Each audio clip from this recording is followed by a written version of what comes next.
Hi, my name is Katie McCormick, and I'm part of Aegis Medical, looking to improve specimen retrieval in minimally invasive surgery.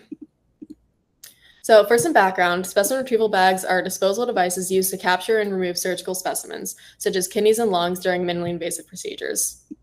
The device is inserted through a trocar by a surgical assistant at the end of a minimally invasive surgery. Once the device is deployed and the bag opens, the surgeon can then pick up the specimen with their tools and place it into the bag, where it will be secured. It can be difficult for the surgeon to place the specimen in the bag when it's very slippery and hard to manipulate. The bags will often block the arms used in robotic surgery, and they can block the view of the scope as well. These frustrations can cost valuable minutes in the OR. Once it's time to take the bag specimen out of the body, it's removed through a port used for surgical tools, but the surgeon must increase the length of the incision they're pulling it through. If the incision is not long enough, there can be excessive force applied to the skin, putting the patient at risk for herniation. However, longer incisions result in more pain for the patient and leave them with a larger scar, going against the principles of minimally invasive surgery.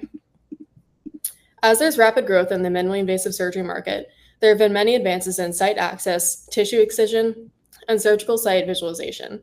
However, there's been very little innovation in the last step of the procedure, removing a large specimen through a small hole.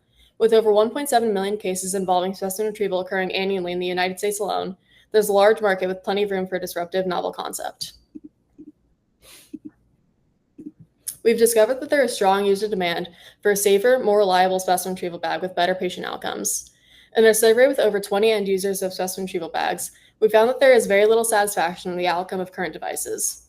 Key outcomes that our respondents are underserved by include minimizing postoperative pain and complications for the patients, the risk of the bag not deploying when it's supposed to, the risk of the specimen falling out of the bag after it's been captured, the risk of the bag tearing or ripping during the operation, and the risk of losing visualization during the procedure due to the bag. With that user feedback in mind, the goals of our device that will truly set us apart from current competitors are reducing the abdominal incision length needed to remove the specimen, while also reducing the force applied to the skin during extraction. Important aspects of our device that enable it to meet SRB expectations include improved reliability with fewer instances of tearing or failed deployment. It's also essential that the device fully captures the specimen while preserving its integrity for accurate testing or transplantation and prevents tumor seeding during extraction. With these goals in mind, we hope to build a device that improves outcomes for both the patient and the surgical staff. Now I'm going to pass it to my teammate Ryan to discuss what we've been working on so far and how Wolfden can help us. All right, thank you. So in developing our prototype, we wanted to answer a key question. How can we reduce the specimen size during the extraction without causing permanent tissue damage? We're inspired by the mechanism of the Chinese finger trap. By incorporating this feature into our design, we can encapsulate and compress the specimen through simple pulling motion of the mesh, which will reduce the required incision length needed for extraction and minimizes the extraction force needed to remove the specimen through the port site. To prove this concept, we experimented using raw chicken and silicone kidney models placed in various mesh prototypes.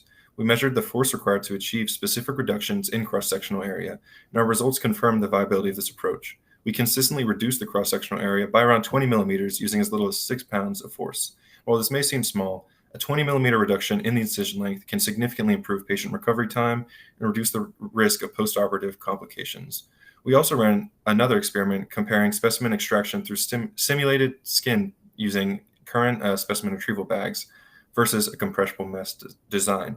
Results showed that using the mesh significantly reduced the extraction force, lessening the physical strain on both the incision site and the surgeon.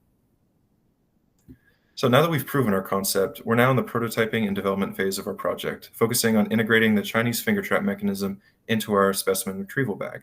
With our available resources, we've been advancing the design and plan to leverage our relationship with the Wilson College of Textiles here at NC State to explore custom bag and mesh fabrication techniques. However, as an early stage project, we would greatly benefit from the support and mentorship that Wolfden can provide. This grant would enable us to accelerate our development by funding critical next steps, including prototyping costs for materials manufacturing, laparoscopic training equipment for realistic simulation and testing, and informative usability assessment with clinical stakeholders meant to validate our design and ensure it meets our user needs. Beyond financial support, the mentorship component of this program would be invaluable in helping us refine our product development strategy and build a viable business model around our innovation. So thank you for listening to our proposal. We hope you're as excited about our venture as we are, and we hope to work with you in the future. Thank you.